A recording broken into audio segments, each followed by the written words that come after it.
Unaangalia Midraj TV, tabasamu lenye kudumu. Assalamu alaikum wa rahmatullahi wa barakatuh. Alhamdulillah ala kulli hali. Salatullahi turhamu dhuyufan. Alhamdulillahi rabbil alamin, hamda yuafi ni'amahu wa yukafi al-mazid. Ashhadu an la ilaha illallah wa ashhadu anna Muhammad abduhu wa rasul. Amma ba'd. Ama baada ya kumshukuru Allah subhanahu wa ta'ala na kumtakia ziada za khairi kipenzi chetu bwana mtume Muhammad sallallahu alayhi wasallam. Ikhwatul iman, ewe ndugu yangu ambaye unanifuatilia katika vipindi mbalimbali ambavyo tunavyoelimishana na kufundishana katika chaneli yetu hii ya Midraj TV, chaneli ambayo ipo kwa lengo kubwa ni kufahamishana na kugaiana faida mbalimbali kutokana na mambo ambayo yanayotuzunguka katika maisha yetu. Na kwa siku ya leo insha Allah kuna mambo makubwa ambayo nitakayokuelimisha, mambo makubwa ambayo nitakufahamisha, mambo makubwa ambayo nitakufundisha na kukuelekeza namna ya kujisaidia pindi unapokuwa umedhurika na madhara ya uchawi, madhara ya hasadi, madhara ya kijicho, madhara ya mambo mengi mbalimbali ambayo yanayokuzunguka katika maisha yako. Kwa hiyo wewe ambaye uliyekuwa ndio siku ya kwanza leo hii unafungua chaneli yako hii, basi ni kuombe kitu kimoja tu, uweze kusubscribe, lakini pia na kubonyeza alama ya kengele. Katika sehemu ambapo palipokuwa na alama ya kengele mbele ya neno subscribe, utakuta kuna alama ya kengele. Bonyeza alama hiyo, itakuwa ni sababu ya kukufanya ukawa ni mwana familia. Maudhui yote tutakayoyaleta katika chaneli yetu itakusaidia kuyapata direct moja kwa moja pindi tu utakapokuwa umeingia YouTube. Kwa hiyo ni kuombe sana ndugu yangu, kama hujasubscribe basi ujitahidi siku ya leo uweze kusubscribe ili uwe miongoni mwa watu watakaopata faida nyingi katika yale tunayofundishana katika chaneli yetu hii. Hapo awali nimeeleza kwamba siku ya leo tutajifunza namna ya kujikinga au kuondosha madhara yanayotokana na hasadi, madhara yanayotokana na kijicho, madhara yanayotokana na uchawi. Kama umedhurika na vitu hivi, basi una uwezo ukaondosha hivi vitu vyote, ukabaki salama kwa kutumia dua maalumu nitakayoelekeza, iwe faida ufanye nyumbani kwa idhni yake Allah subhanahu wa ta'ala. Kwa nini tunaelekezana hivi? Hasadi kama hasad ni kitu ambacho tunaishi nacho katika karne tuliyokuwa nayo. Ukifanikiwa katika mafanikio yoyote, yawe makubwa madogo, tambua kuna kundi la watu watakaofurahishwa na yale mafanikio yako, na litakuwepo kuna kundi la watu watakaochukizwa na yale mafanikio yako. Usitarajie kwamba ukipata kuolewa, ukapata kazi, ukapata biashara, ukapata kusafiri kwenda nje ya nchi, kwamba watu wote watafurahishwa na yale ambayo utakayokuwa umeyapata. Hapana, kuna wengine watakaotengeneza chuki, na hii chuki inakuwa ni sababu ya kupatikana hasadi ndani yake. Lakini inawezekana kuna wengine ikawa umedhurika tayari na madhara ambayo chungu mzima ya kijicho. Wapo watu wana macho mabaya, ana uwezo lile jicho lake akakutizama, ikawa ni sababu ya wewe kudhurika na lile jicho lake. Ima ukaumwa kwa sababu ya yale macho yake kutizama si mazuri. Ima inawezekana ukapata mtihani katika jambo unalolifanya kwa kupitia macho yake si mazuri. Kwa hiyo kijicho nacho ni kitu ambacho si kizuri katika maisha yetu, na inapaswa tujiepushe kujikinga kwa Mwenyezi Mungu Subhanahu wa Ta'ala kwa kutumia kinga ambayo nitakayokufundisha siku ya leo, uondokani na madhara hayo. Kuna watu walikuwa na biashara zinakwenda vizuri, wanauza wanapata wateja, wanapata bidhaa zao kuuzika kutoka dukani na kuingiza mzigo mwingine. Lakini ghafla ile hali imekata. Kwa sababu gani? Inawezekana kuna watu wana vijicho, wamepita katika sehemu yako ya biashara, wametizama kwa jicho baya, lile biashara yako ikaingiwa kama na mkosi, biashara ikaanza kuzorota, na watu wasione na wasivutiwe na ile biashara yako unaoifanya. Lakini kuna wengine ambao unawezekana wanaweka bidhaa zao, wameweka nyumbani kwake nje, kachukua vitumbua, samaki, kachukua chapati, kachukua viatu, nguo, kaweka nyumbani kwake nje ili auze. Mwanzoni watu walikuwa wanajaa, wanakuja wananunua kweli, lakini baada ya muda wale watu wamekata. Hata ile nguo moja kwa wiki nzima huzi, hata kitumbua kimoja kwa siku nzima huzi. Inawezekana ulikuwa kwa siku unauza chapati 4, chapati 5, chapati 20, 50, 100, lakini baada ya kuangaliwa kwa jicho la husda, jicho baya, vile vitumbua, chapati, kababu, vitu vyovyote unavyoviuza vikawa haviuziki kabisa, kutokana na madhara yanayotokana na kijicho. Hasadi ipo. Mwenyezi Mungu mpaka anamwambia Bwana Mtume Muhammad sallallahu alaihi wasallam ajirinde na hasad. Maana yake ni kitu ambacho kipo, na ili ujue hasadi ni mbaya, hata ukitizama katika kisa cha Nabii Yusuf, sababu kubwa ya Nabii Yusuf kudumbukizwa katika kisima na ndugu zake ni hasadi walizokuwa nazo. Waliona Yusuf anapendwa na baba yao, waliona Yusuf anapendelewa, waliona Yusuf ndio mtoto ambaye ni mzuri, anasifika kwa sehemu yote ya mji waliokuwa wanaishi. Sasa ili waondoe ile neema ya yule Yusufu, wapate wao ndio kusifiwa, wapate wao kukumbukwa, wapate wao kuweza kutajwa na watu, ni kuamua kumchukua Yusuf, wakamwambia baba yao, wakaenda naye. Walipoenda kuchunga, wakafika sehemu ambapo pana kisima, wakaenda kumdumbukiza, na waliporudi walimwambia baba yao kwamba Yusufu ameliwa na mnyama. Hii yote ni hasad. Lakini si hivyo tu, hata tunapojifunza katika visa mbalimbali, hadithi mbalimbali, kuna moja ya mtu ambaye anaitwa Abu Jahali. Ukienda pale Maka utakutana kuna eneo ambalo pametengenezwa vyoo. Ile lilikuwa ni eneo la Abu Jahali. Ukimsikia mtu anakuambia naenda nyumbani kwa Abu Jahali au naenda eneo la Abu Jahali, basi ujue anaenda sehemu ambayo ni mali watu. Sasa huyu Abu Jahali, mpaka serikali ya Kisaudi imeamua itengeneze vyoo sehemu ambayo ilikuwa ni eneo lake, ni kutokana na hasadi aliyokuwa nayo kwa Bwana Mtume Muhammad sallallahu alaihi wasallam. Lakini hata Firauni alikuwa akimhusudu Musa baada ya Musa kusema kwamba ana Rasulullah, yeye ni mjumbe kutoka kwa Allah subhanahu wa ta'ala, akamchukia. Kwa hiyo hasadi inakuja pale unapokuwa na neema. Ukiolewa, ukioa, tambua kuna watu watakaofurahishwa na kuna watu watakaochukizwa. Ukipata kazi, tambua kuna watu watakaochukizwa na watu ambao watakaofurahishwa. Lakini pia kupata mtoto, kuna watu watakaochukizwa na wapo watakaofurahishwa. Lakini muda mwingine hata hasadi zinakuja kuvaa vizuri tu. Inawezekana unavaa t-shirt na jeans, inawezekana unavaa nguo yako ya kawaida tu baibui, unavaa nguo yako yoyote tu, imekupendeza, imekufiti vizuri.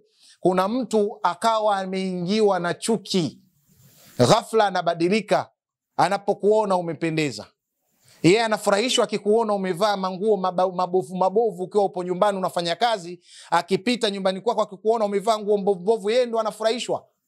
Lakini wapo watu wengine ambao inawezekana kwa ile neema Mwenyezi Mungu aliyokupa, chuki ndo zikaanza hapo, hamsemezani, hamsalimiani. Yote hayo yanatokana kutokana na nafsi zetu tunavyoziruhusu zituendeshe akili yetu. Baada ya sisi ndiyo kuzimiliki nafsi zetu, tuziendeshe tunavyotaka sisi kwa kutumia akili sahihi, basi tunaziacha nafsi zetu zinatuletea madhara, na mwisho wa siku tunaweza kuleta madhara ya kudhuriana kwa kutumia hasad. Na watu wasiojua, hasadi ni moja ya kitu kibaya sana katika maisha yetu, kwa sababu hasadi ndio ile mzaa uchawi. Wengi wanajua uchawi ndio ni mkubwa kuliko hasad, lakini hasadi ni ndogo, uchawi ni mdogo. Hauwezi ukamshinda hasadi, kwa sababu hasadi ina madhara mabaya na madhara makubwa yanayofanyika papo kwa papo. pindi unapomchukia mwenzio anapopata neema fulani. Na ndio maana unakuta mtaani kuna watu wengi hawajarogwa, ila wamedhulika kwa chuki za watu zinazowazunguka.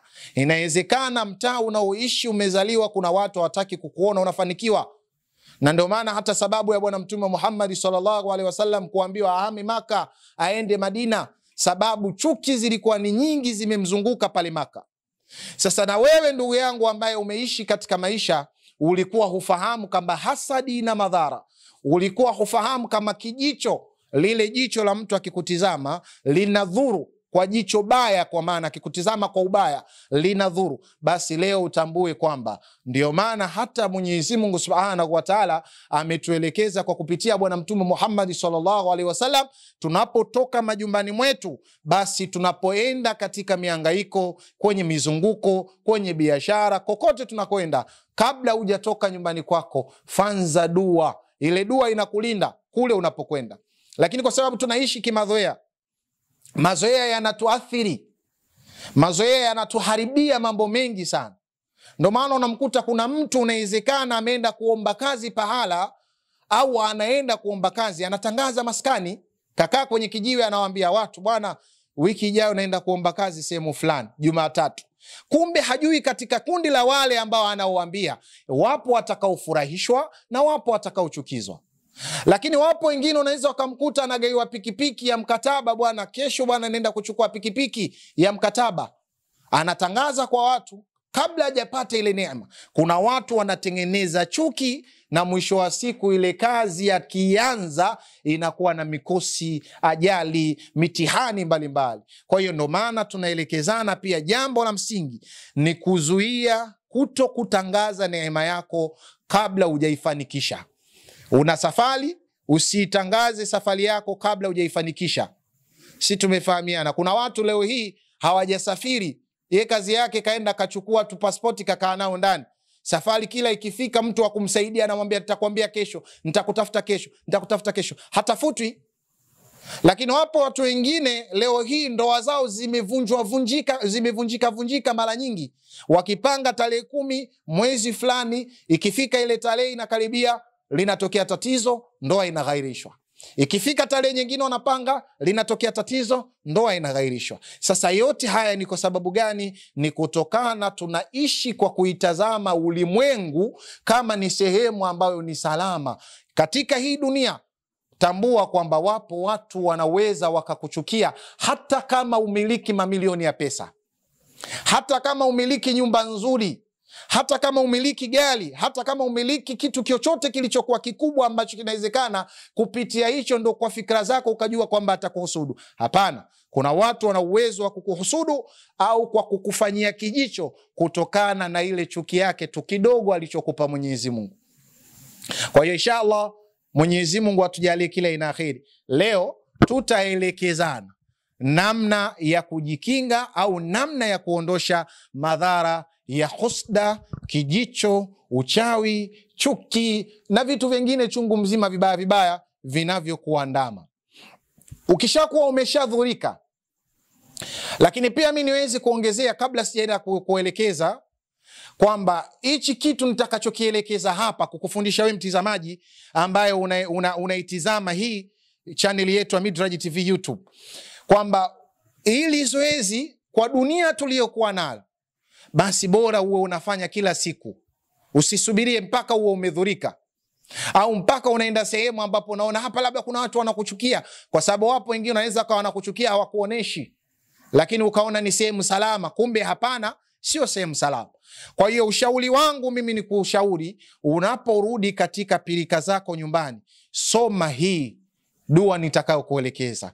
Unapoamka asubuhi kabla hujaenda kwenye pilika zako, soma dua hii ninayokuelekeza. Utaepukana na majanga yote yanayotokana na hasadi, utaepukana na majanga ya uchawi, utaepukana na majanga ya kijicho. Yoyote atakayekutizama na jicho baya, lile jicho lake halitakudhuru. Inaitwa hii kijicho kwa maana kwa lugha ya Kiarabu ni sihrul ain, kwa maana ni uchawi unaotokana na macho. Kuna watu wana macho mabaya, ana uwezo wa kukutizama jicho lake lile likakupelekea likakudhuru. Kuna watu mimba zao zimeharibika kwa sababu ya kutizama na macho mabaya ya watu. Na hii ni ipo katika maisha yetu ambayo tunaishi katika dunia tuliyokuwa nayo. Kwa inshallah Mwenyezi Mungu atujalie kila ina kheri. Mimi nikuombe ndugu yangu, ungana na mimi kuanzia sasa hivi ninavyokuelekeza mpaka mwisho wa kipindi kwamba nini unatakiwa ufanye ili uepukane na hasadi, kijicho, uchawi na mambo mengine chungu mzima. Hii ni kinga, lakini inaondosha madhara kwa yule ambaye tayari kashahusudiwa. Ikiwa umehusudiwa leo ndo unakutana na hii clip, basi fanya yale madhara yataondoka kwa idhini yake Mwenyezi Mungu Subhanahu wa Ta'ala. Cha kwanza, muamini Mwenyezi Mungu, usiseme na jaribu. Wewe mtegemee Mwenyezi Mungu, kwa maana Mwenyezi Mungu huwapokei dua au maombi ya mtu anayemjaribu. Kwa hiyo hivi sasa naelekea katika namna ya kutaja sura zinazohitajika uzisome ili kujikinga na hasadi, kujikinga na kijicho na kuondosha madhara ya uchawi. Kwa hiyo ungana na mimi moja kwa moja, tunaenda katika kuelekezana kuvitaja hivyo visomo na hizo dua kwa ajili ya kujikinga na kuondosha madhara ya hasadi na uchawi na kijicho. Kitu cha kwanza ambacho utakachotakiwa kukifanya, utasoma. Kitu cha kwanza utatakiwa kukifanya, utasoma Suratul Falaq. Suratul Falaq utaisoma mara ngapi? Utasoma Suratul Falaq mara 3. Baada audhu billahi minash shaitani rajim, bismillahir rahmanir rahim. Mfano wake ni huu, kwa maana unatakiwa uende katika mtiririko huu ambao nitakao kufundisha. Nimesema cha kwanza utasoma Suratul Falaq. Baada audhu billahi minash shaitani rajim, bismillahir rahmanir rahim. Qul a'udhu birabbil falaq min sharri ma khalaq wa min sharri ghasiqin idha waqab wa min sharri naffathati fil 'uqad wa min sharri hasidin idha hasad. Bismillahir rahmanir rahim. Qul a'udhu birabbil falaq min sharri ma khalaq wa min sharri ghasiqin idha waqab wa min sharri naffathati fil 'uqad wa min sharri hasidin idha hasad. Bismillahir rahmanir rahim. Qul a'udhu birabbil falaq min sharri ma khalaq wa min sharri ghasiqin idha waqab wa min sharri naffathati fil 'uqad wa min sharri hasidin idha hasad. Utasoma mara ngapi? Mara 3. Baada ya kusoma Suratul Falaq, itafuatia ni sura gani? Ni Suratin Nasi. Suratin Nasi nayo utaisoma mara 3 kama ifuatayo. Bismillahir rahmanir rahim. Qul a'udhu birabbil nas malikin nas ilahin nas min sharril waswasil khannas alladhi yuwaswisu fi sudurin nas minal jinnati wan nas. Bismillahir rahmanir rahim. Qul a'udhu birabbin nas malikin nas ilahin nas min sharril waswasil khannas alladhi yuwaswisu fi sudurin nas minal jinnati wan nas. Bismillahir rahmanir rahim. Qul a'udhu birabbin nas malikin nas ilahin nas min sharril waswasil khannas alladhi yuwaswisu fi sudurin nas minal jinnati wan nas. Utasoma mara 3. Baada kusoma Surati Nasi, kinachofuata ni nini? Utasoma Suratul Ikhlas, kwa maana kul huwallahu. Bismillahir rahmanir rahim. Kul huwallahu ahad Allahu samad lam yalid wa lam yulad wa lam yakun lahu kufuwan ahad. Bismillahir rahmanir rahim. Kul huwallahu ahad Allahu samad lam yalid wa lam yulad wa lam yakun lahu kufuwan ahad. Bismillahir rahmanir rahim. Kul huwallahu ahad Allahu samad lam yalid wa lam yulad wa lam yakun lahu kufuwan ahad. Hiyo ni hatua ya 3, kwa maana kisomo cha 3, sura ya 3 utakaotakiwa uisome. Kitu cha 4 utakachotakiwa kukifanya, utamswalia mtume mara 3. Inna Allaha malaikatahu yusalluna ala nabi ya ayyuhalladhina amanu sallu alayhi wa sallimu taslima. اللهم صل على محمد يا ربي صل عليه وسلم.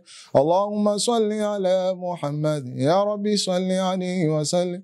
اللهم صل على محمد يا ربي صل عليه وسلم. Utamswalia Mtume Muhammad sallallahu alayhi wasallam mara 3. Na hapa una uwezo wa kumswalia Mtume Muhammad kwa zile swala zilizokuwa zinaswihi kisheria.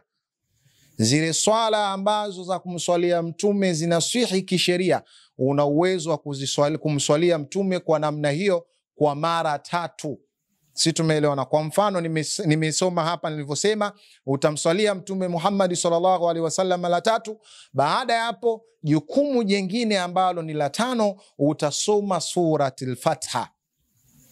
Bismillahirrahmanirrahim. Alhamdulillahi rabbil alamin. Arrahmanirrahim. Maliki yawmiddin. إياك نعبد وإياك نستعين اهدنا الصراط المستقيم صراط الذين أنعمت عليهم غير المغضوب عليهم ولا الضالين. بسم الله الرحمن الرحيم. الحمد لله رب العالمين. الرحمن الرحيم. مالك يوم الدين. إياك نعبد وإياك نستعين اهدنا الصراط المستقيم صراط الذين أنعمت عليهم غير المغضوب عليهم ولا الضالين. بسم الله الرحمن الرحيم. الحمد لله رب العالمين. الرحمن الرحيم. مالك يوم الدين. إياك نعبد وإياك نستعين اهدنا الصراط المستقيم صراط الذين أنعمت عليهم غير المغضوب عليهم ولا الضالين. Ukifanya hivyo utakuwa umekamilisha na hasadi itakuondoka. Baada ya kumaliza kusoma hivyo, unatiania yale yanayokusibu. Kama ni hasadi na kusumbua, kama umedhurika na kijicho, kama umedhurika na uchawi, utasema yale yanakusibu. Utamwambia Mwenyezi Mungu akuepushie madhara hayo ambayo tayari yamekufika, na akulinde na madhara mengine yanayotokana na uchawi, yanayotokana na kijicho, yanayotokana na husda. Kwa maana Mwenyezi Mungu Subhanahu wa Ta'ala atakuepushia na majanga hayo, atakuepushia na mabala hayo, utakuwa unaepukana na madhara hayo. Hii ni njia rahisi. Wapo baadhi ya watu wanawaelekeza watu kutoa hasadi kijicho uende kwenye mapango huko kwenye maji yanayoteremka mapangoni. Huo ni uongo. Njia iliyokuwa sahihi ambayo inaswihi na ina uwezo wa kukuletea matokeo ukiwa na yakini ni hii.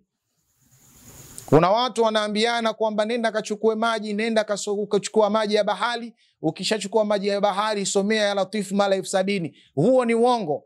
Tumia njia sahihi, ni njia hii ya kumswalia Bwana Mtume Muhammad, kusoma suratul Falaq, kusoma kul a'udhu birabbin nas, kusoma suratul Ikhlas na kusoma suratul Fatiha. Soma 3. Kama kuna mtu kakudhuru na kijicho, kitaondoka. Kama kuna mtu kakuhusudu, kutaondoka na husuda yake. Na kama kuna mtu kakufanyia madhara ya uchawi, utakwisha nguvu na Mwenyezi Mungu atakubakisha kuwa salama. Kikubwa kuwa na yakini, muamini Mungu anaweza. Yani hicho ndicho ambacho kinachohitajika. Yani muamini Mwenyezi Mungu Subhanahu wa Ta'ala ana uwezo kukunusuru katika hayo majanga. Ukifanya hivyo, utaondokana na madhara hayo. Na ushauri wangu, ikiwa kutokana na ulimwengu tuliokuwa nao dunia ya sasa, jiwekee utaratibu. Unapoondoka kwenda kwenye biashara yako, soma hivyo. Unaporudi, soma hivyo. Havichukui muda mwingi kuvisoma hivi vitu. Ni muda mchache tu unaochukua kusoma, na Mwenyezi Mungu inshallah anakujibu yale yanayokutatiza. Kuna watu biashara zimeharibika kwa sababu ya hasad.